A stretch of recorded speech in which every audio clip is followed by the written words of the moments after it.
ശുക്ര ഈ ജോലി കഴിഞ്ഞാൽ തന്നെ തുടങ്ങിയിരിപ്പാണല്ലോ ഇങ്ങനെ. എന്താ എന്റെ പ്രശ്നം? ഒന്നുമില്ല.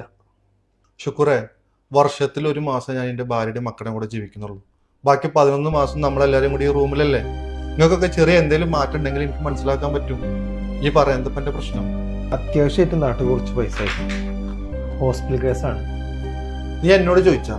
നമ്മുടെ ഈ റൂമിൽ അമീർ റസിയൊക്കെ ഉള്ളതല്ലേ, നീ അവരോട് പറഞ്ഞ? ആരോടെ ചോദിക്കുക? എല്ലാവർക്കും ഓരോരോ പ്രശ്നങ്ങളല്ലേ, എങ്ങനെ ചോദിക്കുക? നിനക്ക് എന്തെങ്കിലും പ്രശ്നം നീ ഇങ്ങനെ ടെൻഷൻ അടിച്ചിരിക്കുക? തുറന്ന് പറയണ്ടേ, നല്ല അറിയുള്ളൂ. അമീറ ആസിയെ ഒന്നുകൂടെ വന്നടാ. എന്താ ഷഫീഖ?